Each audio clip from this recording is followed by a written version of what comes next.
Excellencies, distinguished guests, dear friends, all protocol observed. It is a great pleasure to join you today as I thank the government of Antigua and Barbuda for hosting this important conference. Small island developing states are exceptional, exceptionally beautiful, exceptionally resilient, but exceptionally vulnerable. Your unique geography puts you at the mercy of climate chaos, rising sea levels, and land degradation. Climate change is an existential crisis for the entire human family, but seeds are on the front lines. And your unique economic profile, including your reliance on imports and the cost and complexity of your supply chains, makes you extremely sensitive to global shocks. The past decade has dealt a series of blows that have undermined development progress in seeds. Record hurricane seasons in the Atlantic, two of the most intense cyclones ever in the South Pacific, and the COVID-19 pandemic with decimated tourism. At the same time, you are at the mercy of global trends, including continued economic turmoil across the developing world and the ripple effects of geopolitical tensions and conflicts. Excellencies, dear friends, the new Antigua and Barbuda Agenda for Seeds outlines steps to achieve resilient prosperity in partnership with the international community. The United Nations stands with you in reaffirming seeds' aspirations to halt and mitigate the terrible impacts of the climate crisis, to build resilient economies, to foster safe, healthy and prosperous societies, to achieve water, food and energy security, to conserve biodiversity, and to protect and sustainably use the ocean and its resources.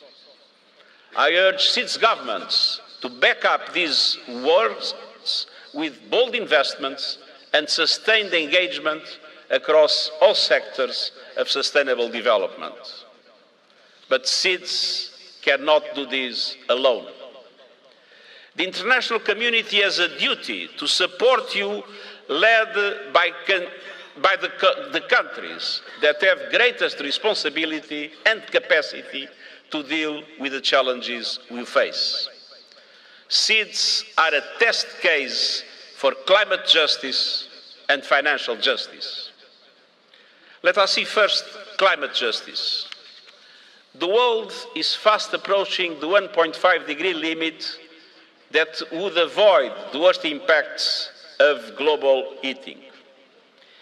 Exceeding this limit could trigger multiple climate tipping points with abrupt, irreversible and dangerous impacts for humanity, posing an existential threat to some seeds. We cannot accept the disappearance of any country or culture under the rising waves. The idea that an entire island state could become collateral damage for profiteering by the fossil fuel industry or competition between major economies is simply obscene. SEEDS have demonstrated strong and principled leadership on climate action and on the capacity to respond to the challenges that we face in the last 3 decades. You have served as the world's conscience in the climate crisis, and it's thanks in large part to you, the SEEDS, to your efforts, that we have the UN Framework Convention and the Paris Agreement. Today, we need your fierce voices more than ever. Calling out the G20 countries that failed to cut emissions of greenhouse gases, and G20 represents 80% of the emissions. And demanding that every country aligns its national climate plans with 1.5-degree limit, with credible timelines and policies to phase out fossil fuel production and consumption. Excellencies and friends, seeds also need and deserve financial justice. Small island developing states have every right and reason to insist that developed economies fulfill their pledge to double adaptation finance by 2025, and we must hold them to this commitment as a bare minimum. Many seeds desperately need adaptation measures to protect agriculture, fisheries, water resources and infrastructure from extreme climate impacts you did virtually nothing to create. You also have every right to call for new and significant contributions to the Loss and Damage Fund, and eventually to innovative forms of mobilizing resources to this Loss and Damage Fund to make it a reality. Some of your countries have suffered damage worth more than half their GDP overnight by cyclones and storms. More generally, finance is the fuel that powers sustainable development. But we are in a two-speed financial world. To the rich, cheap loans, easy money. But to the global majority, the countries that need financing for development, we see they paying sky-high costs to borrow money. Nearly half of seeds are at or close to unsustainable levels of debt. And this is creating a vicious circle of stress and vulnerability and constraining your ability to invest in the Sustainable Development Goals. That is the reason why I've called for an SDG stimulus to scale up resources for developing countries and to provide effective debt relief. And I repeat, effective debt relief.